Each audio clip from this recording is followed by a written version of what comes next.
O vento na serra não apenas sopra, ele sussurra nomes de quem já devia ter partido. Quando você apaga a última vela, a escuridão te abraça com força demais.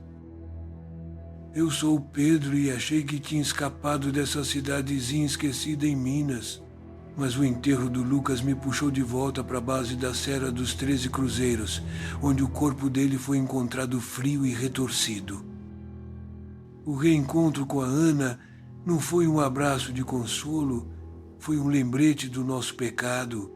Anos atrás, nós três descemos aquela trilha sagrada, fazendo a procissão ao contrário, do 13º cruzeiro até o primeiro, zombando da fé alheia.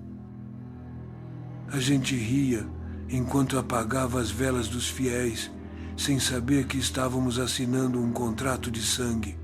Agora o cheiro de cera queimada invade meu quarto e passos pesados me seguem quando estou sozinho em casa. A lenda diz que a serra cobra o que foi prometido e a regra é cruel. Para desfazer o destino que levou o Lucas, a dívida exige uma troca e alguém vai ter que ficar no lugar dele para sempre. Prepare seu coração, porque hoje nós vamos subir essa trilha maldita mais uma vez. Você está assistindo ao canal Lendas Urbanas. Se você gosta de histórias realmente assustadoras, curta o vídeo e se inscreva. Capítulo 1. Sombras no retorno à serra.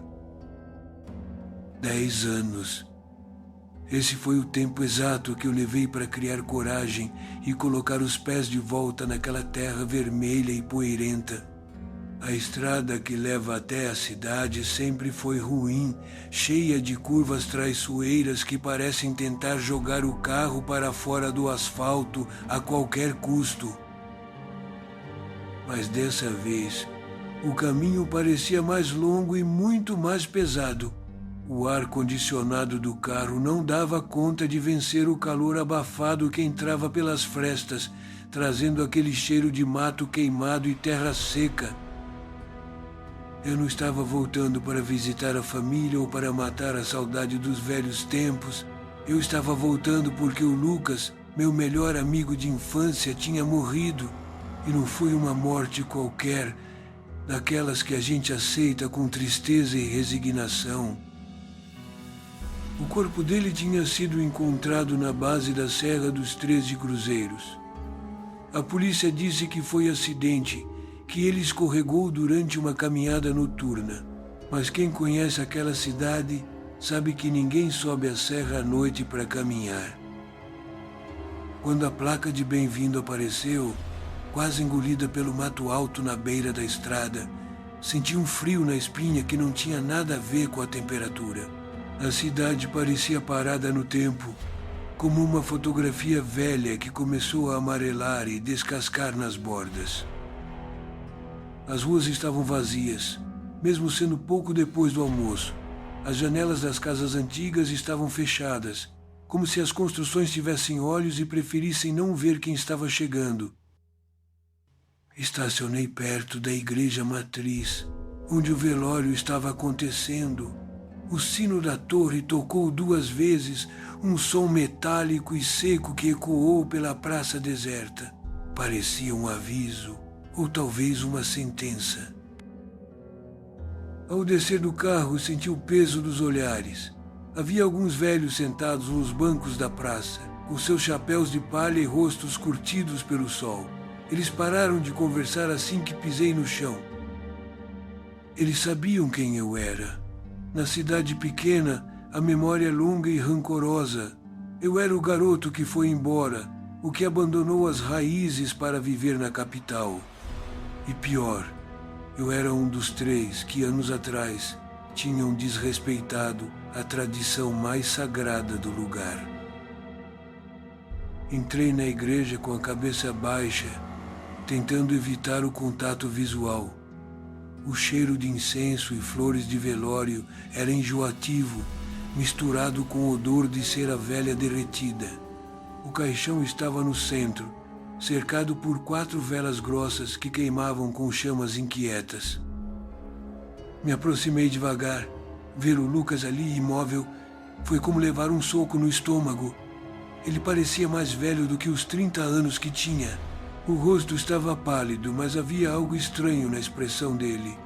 Não era paz, era pavor. As mãos dele estavam cruzadas sobre o peito, mas notei que as unhas estavam sujas de terra escura, terra da serra, como se ele tivesse tentado se segurar em algo ou cavar algo até o último segundo. Ele não caiu, Pedro. A voz sussurrada atrás de mim me fez pular. Me virei e dei de cara com a Ana. Ela era a terceira peça do nosso trio, inseparável, mas a mulher na minha frente não lembrava em nada a menina risonha da nossa adolescência. A Ana estava magra, com olheiras profundas que pareciam manchas de fuligem embaixo dos olhos. Ela segurava um terço com tanta força que os nós dos dedos estavam brancos. Ela não tinha ido embora como eu. Ela ficou. Foi um acidente, Ana. Eu disse, tentando convencer a mim mesmo mais do que a ela. A polícia disse que ele escorregou. Estava escuro. Ela balançou a cabeça devagar, com um sorriso triste e nervoso. A polícia não sabe o que a gente sabe. A polícia não estava lá quando a gente fez aquilo. Senti um arrepio gelado percorrer meus braços. Eu sabia do que ela estava falando, mas tinha passado a última década tentando enterrar essa memória numa cova bem funda na minha mente. Isso foi brincadeira de criança? Respondi, minha voz saindo mais ríspida do que eu queria. Não tem nada a ver com o que aconteceu com o Lucas. Ana deu um passo à frente, invadindo meu espaço pessoal. O cheiro dela era de velas e medo. Ele começou a ouvir os sinos, Pedro, uma semana antes de morrer. Ele me ligou chorando, dizendo que a procissão estava vindo buscar o pagamento. Eu queria rir, queria dizer que ela estava louca, que o luto estava fazendo ela imaginar coisas, mas as palavras travaram na minha garganta, porque eu também tinha ouvido coisas.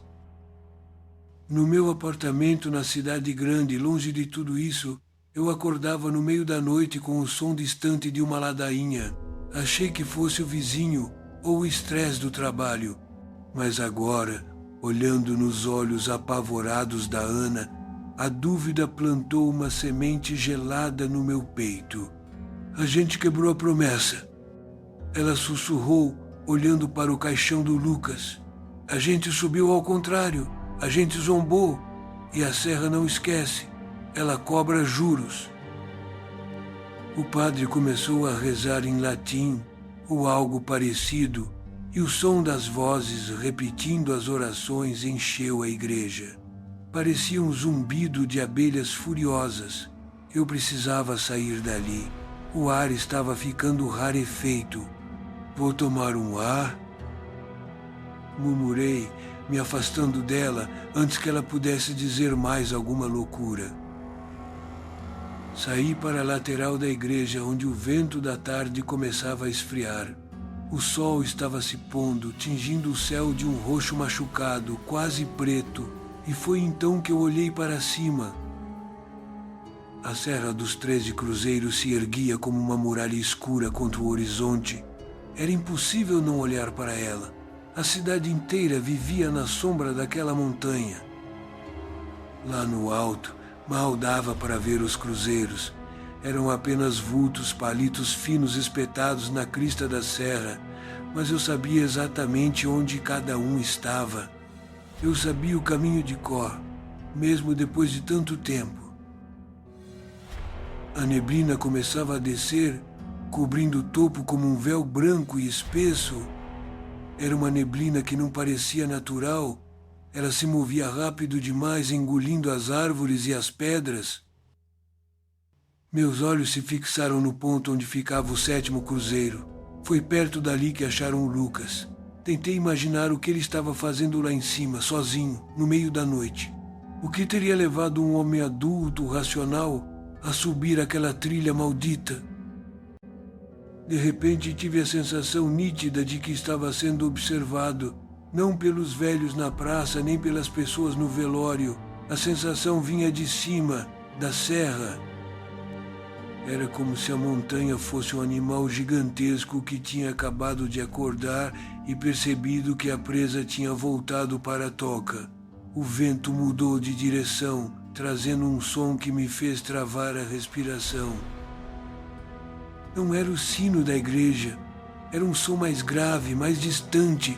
Parecia metal batendo em pedra. Clang, clang. Olhei para os lados, procurando a origem do barulho, mas a rua estava deserta.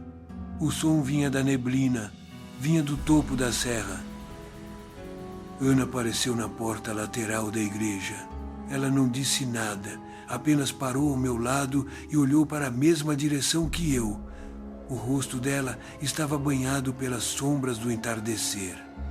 Você ouviu, não ouviu? Ela perguntou, sem me olhar. Eu queria dizer não. Queria entrar no meu carro, dirigir de volta para a capital e nunca mais olhar para trás. Mas o medo me paralisou. O medo tem um jeito curioso de nos prender no lugar onde a gente menos quer estar. É o vento, Ana. É só o vento batendo nas placas dos cruzeiros. Menti.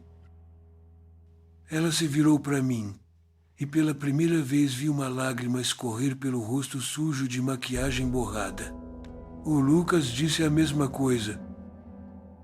Ela falou, a voz tremendo. Ele disse que era só o vento, até a noite em que ele decidiu subir para provar que não tinha nada lá. A noite caiu de vez sobre a cidade. As luzes dos postes começaram a piscar, amarelas e fracas. A silhueta da serra desapareceu na escuridão, mas a presença dela ficou ainda mais forte. Eu podia sentir o peso daquela montanha nas minhas costas. Uma pressão física, como se a gravidade ali funcionasse diferente. A dívida que a Ana mencionou, a ideia era ridícula. Mas, olhando para a escuridão onde o meu amigo morreu, a lógica parecia uma ferramenta inútil. Algo tinha mudado naquela cidade. Ou talvez algo tivesse acordado. E agora que nós três estávamos reunidos novamente, um no caixão e dois na mira, eu sabia que o enterro do Lucas não seria o fim dessa história.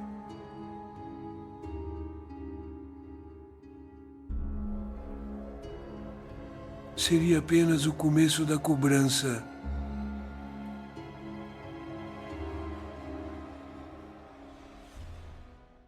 Capítulo 2. A noite da procissão invertida. O quarto de Lucas cheirava a papel velho e mofo, aquele odor típico de lugares que pararam no tempo. Eu segurava o caderno de capa dura com as mãos trêmulas, sentindo o peso de cada página virada.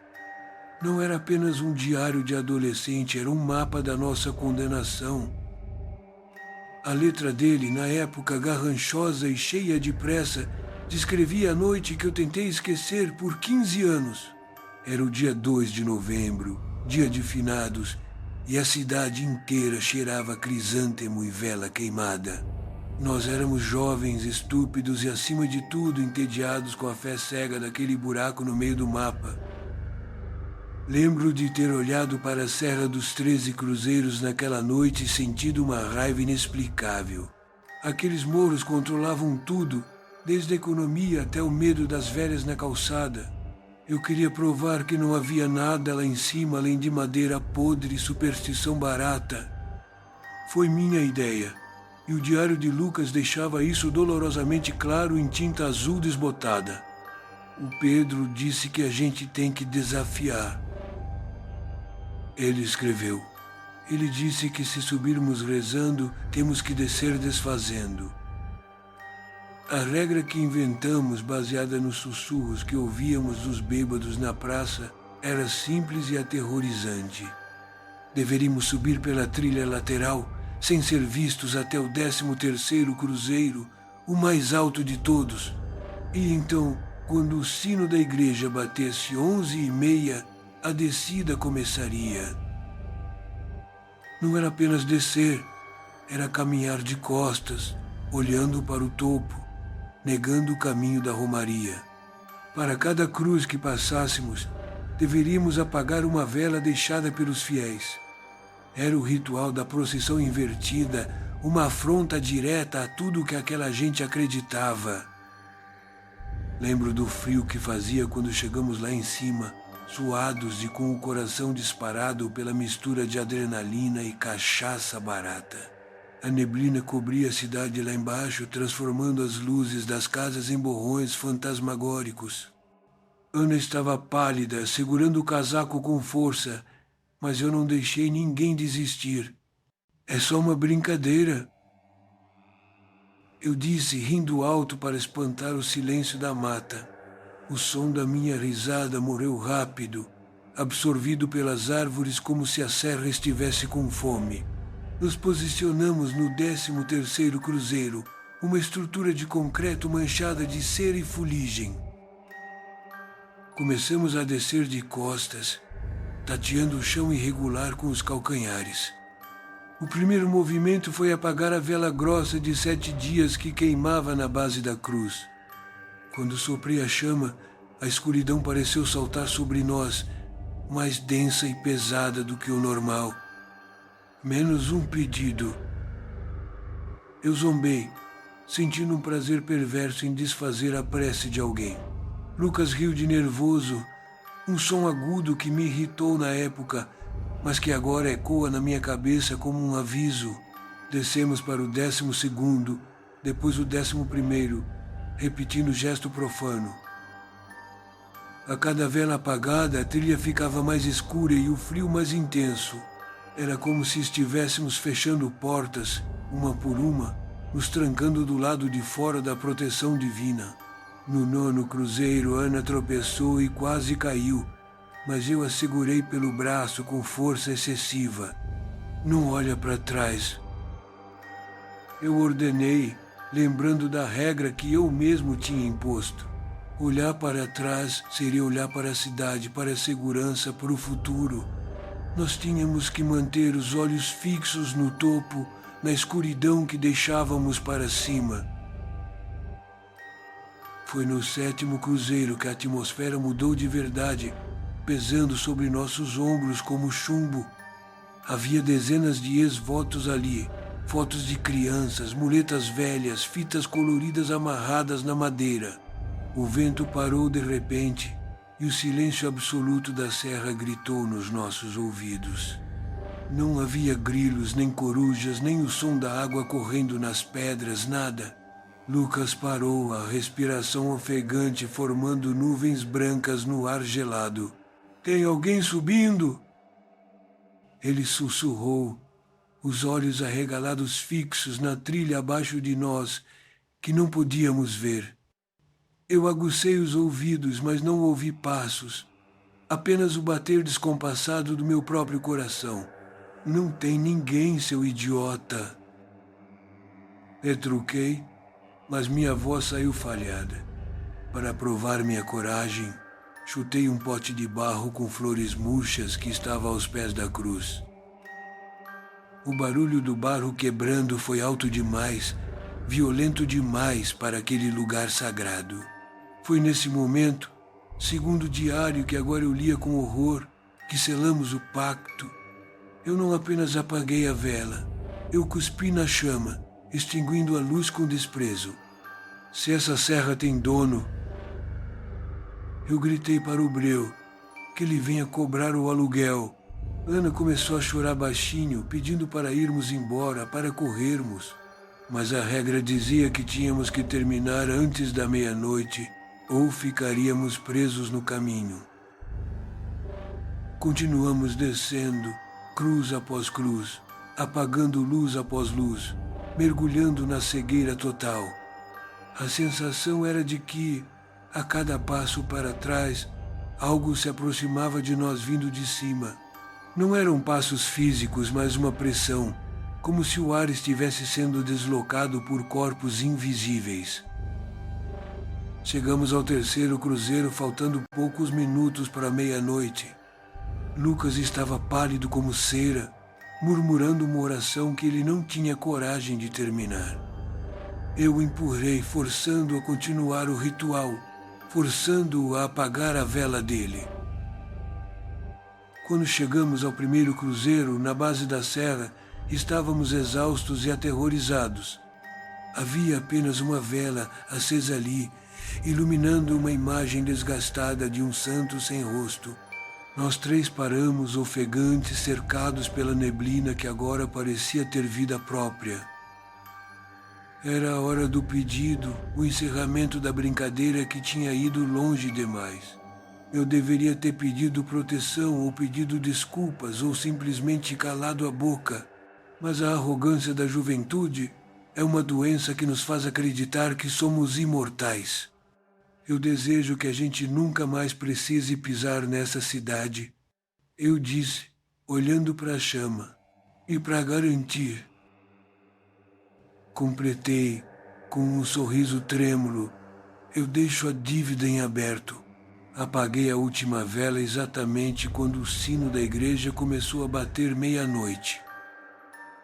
Ficamos na escuridão total, esperando algum raio, algum monstro, alguma coisa, mas nada aconteceu. Apenas o som distante do sino ecoando pelo vale, 12 vezes, lento e fúnebre. Nós rimos depois disso, uma risada histérica de alívio, achando que tínhamos vencido o medo. Voltamos para casa, nos embebedamos mais um pouco e nunca mais falamos sobre aquela noite. Eu fui embora da cidade meses depois, realizando o meu desejo maldito de nunca mais pisar ali. Mas lendo as palavras de Lucas agora, percebo o que eu não tinha visto na época. Ele escreveu: o Pedro achou que a vela apagou com o sopro dele. Mas eu vi, a chama não apagou com o vento. Ela foi esmagada por dedos pretos que saíram da cruz. Senti um calafrio percorrer minha espinha, gelando meu sangue nas veias. Lucas sabia. Durante todos esses anos, ele sabia que não tínhamos saído ilesos daquela serra. A dívida em aberto que eu ofereci de brincadeira foi aceita literalmente. Nós pedimos para sair da cidade e a serra concordou, mas com uma condição que eu ignorei. Para alguém partir, algo precisa ficar no lugar para manter o equilíbrio. O diário terminava com uma frase riscada com força, quase rasgando o papel. A conta chegou. O cobrador está na porta e ele não aceita dinheiro. Fechei o caderno com um baque surdo, sentindo que não estava mais sozinho no quarto. O ar ficou gelado de repente, o mesmo frio antinatural que senti no 7º cruzeiro. Olhei para o canto escuro do quarto, onde a sombra do guarda-roupa parecia se alongar. Não era imaginação. A escuridão estava se movendo, densa e oleosa. A promessa quebrada de 15 anos atrás não tinha caducado. Nós invertemos a procissão, andamos contra o fluxo da fé e zombamos do sagrado. Agora a procissão estava vindo até nós e ela não iria parar até que o lugar vazio fosse preenchido.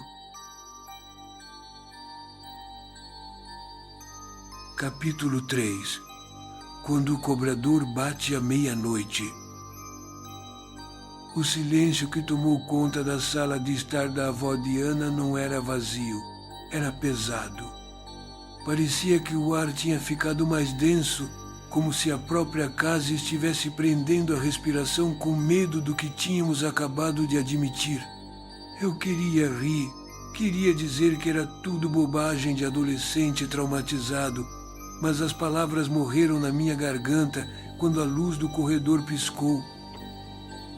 Não foi uma falha elétrica comum, daquelas que a gente acostuma ver em cidade do interior quando venta muito.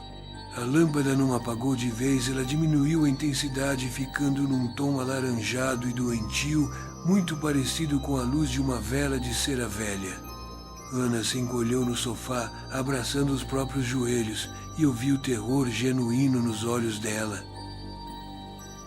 Ela não estava olhando para mim, mas para um ponto cego atrás do meu ombro, perto da janela que dava para a rua deserta. Eu senti um arrepio subir pela minha espinha, aquele tipo de frio que não tem nada a ver com a temperatura, mas com a certeza instintiva de que você não está mais sozinho. Ana sussurrou com a voz tão baixa que eu tive que me inclinar para entender, dizendo que eles tinham ouvido e que a gente tinha falado da dívida em voz alta.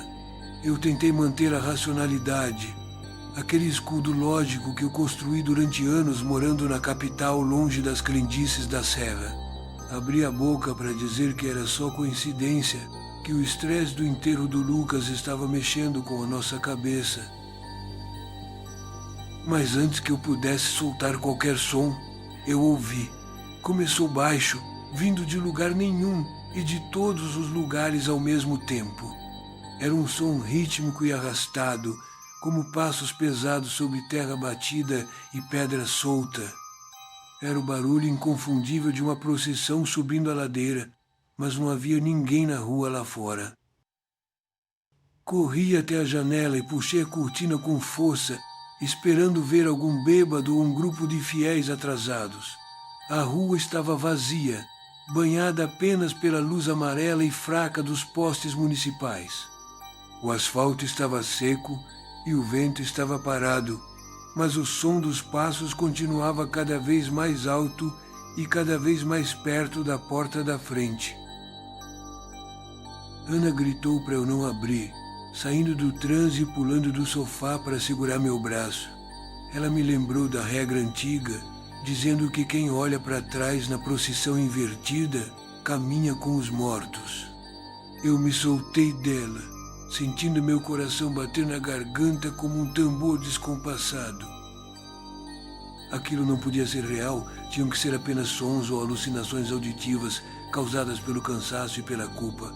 Mas então o cheiro invadiu a sala. Não era cheiro de flores de velório, nem de mofo de casa antiga. Era cheiro de cera derretida e pavio queimado, misturado com algo metálico que lembrava sangue seco. O odor era tão forte que me fez tossir, impregnando o tecido das cortinas e o estofado dos móveis em questão de segundos. Foi nesse momento que o relógio de parede, um daqueles carrilhões antigos que a avó da Ana mantinha por tradição, começou a bater. Mas não eram badaladas normais. O som era grave e distorcido, como se o sino estivesse rachado ou submerso em água. Eu olhei para o mostrador e vi que faltavam 15 minutos para meia-noite. Aquele era o horário exato em que, anos atrás, nós deveríamos ter terminado o ritual no último cruzeiro. Era a hora em que nós rimos e viramos as costas para a serra, deixando a promessa pendurada no ar como uma ferida aberta. Ana falou que o Lucas disse que começou assim, primeiro o cheiro e depois os passos. Ele tentou pagar com dinheiro e com reza, mas a serra não quer isso. Perguntei o que a serra queria e minha voz saiu trêmula e irreconhecível. Eu já sabia a resposta, mas precisava ouvir para que o horror ganhasse forma e eu pudesse tentar lutar contra ele. Ana apontou para a janela, para além dos telhados das casas vizinhas na direção da silhueta escura da montanha. Ela disse que a serra quer o que foi prometido, um lugar vazio preenchido por outro.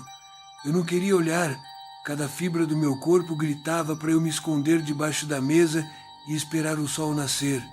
Mas a curiosidade mórbida, aquela mesma que nos levou a fazer a besteira na adolescência, me puxou de volta para o vidro. Lá no alto, onde deveria haver apenas escuridão e mato fechado, havia luzes. Não eram lanternas de caçadores, nem faróis de carros perdidos. Eram pontos de luz alaranjados, trêmulos e fixos. Eram velas. 13 velas acesas desenhando perfeitamente o caminho da via sacra na encosta do morro. Alguém estava lá em cima ou alguma coisa, e essas luzes não estavam subindo. A impressão que dava pela ordem que se acendiam era que elas estavam descendo. Elas estavam vindo em direção à cidade, em direção a nós. Ana disse com uma resignação terrível que a conta tinha vencido.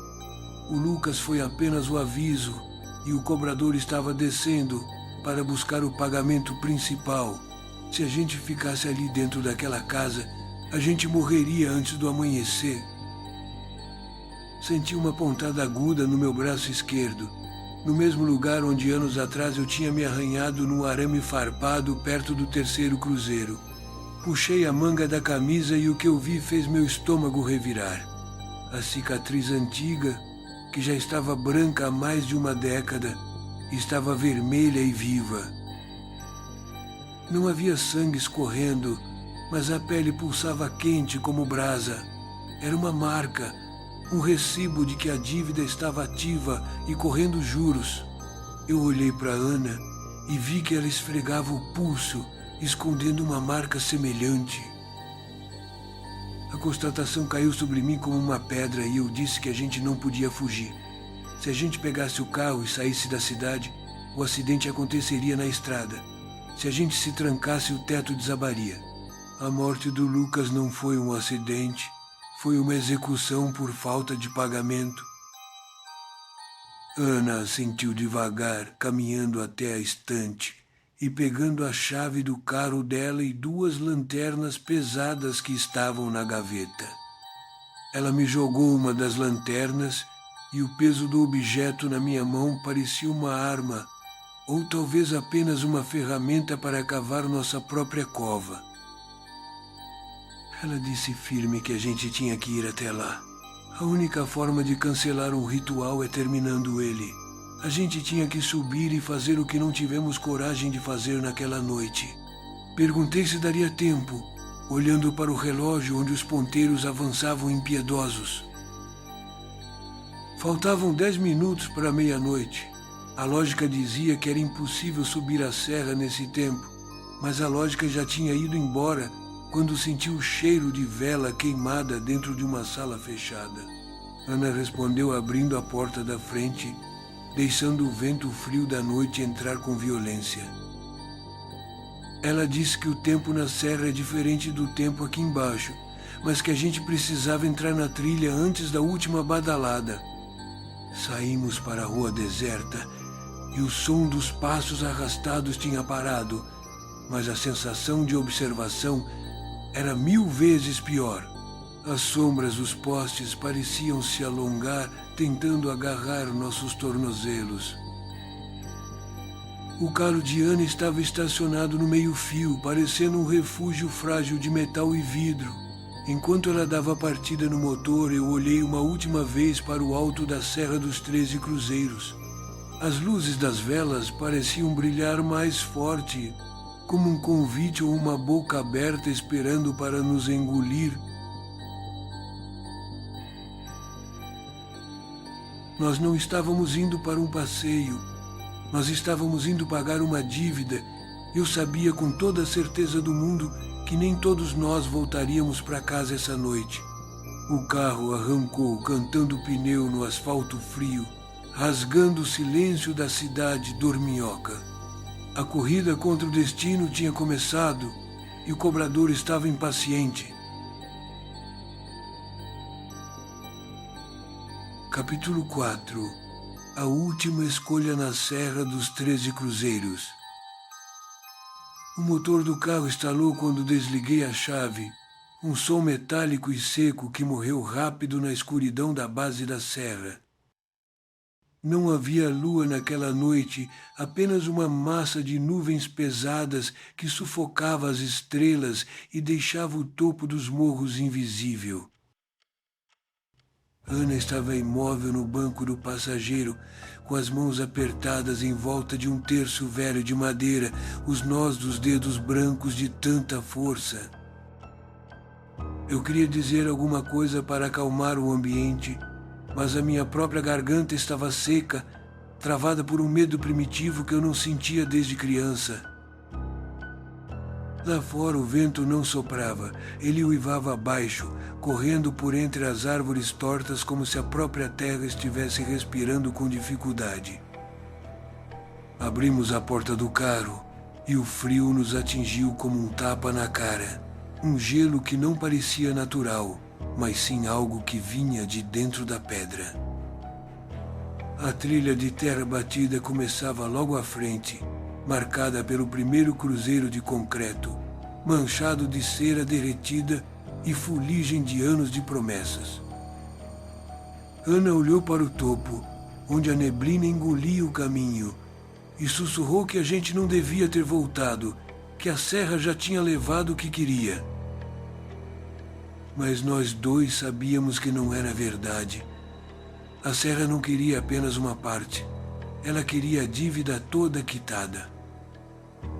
Começamos a subir, e a regra que tínhamos quebrado na adolescência ecoava na minha mente a cada passo arrastado naquelas pedras soltas. Naquela época, descemos rindo, de costas, zombando da fé dos mais velhos e apagando as velas com os dedos úmidos de cerveja barata. Agora, o silêncio da madrugada era nossa penitência, e cada sombra projetada pelas árvores parecia esconder um observador atento. Passamos pelo terceiro cruzeiro e o cheiro de flores podres invadiu meu nariz, uma mistura doce e enjoativa que me fez ter ânsia de vômito. Eu apontei a lanterna para a base da cruz e vi uma foto antiga desbotada pela chuva, de uma família que eu não reconhecia, mas cujos olhos pareciam me seguir. Ana parou de repente a respiração ofegante e segurou meu braço com força, cravando as unhas na minha jaqueta. Ela disse que ouviu passos atrás da gente, passos ritmados, pesados, como os de uma procissão inteira marchando em silêncio. Eu girei a lanterna para a escuridão nas nossas costas, mas o feixe de luz só encontrou o vazio e a poeira suspensa no ar gelado. Não olha para trás. Eu disse, repetindo a regra que ignoramos no passado, tentando convencer a mim mesmo de que estávamos sozinhos.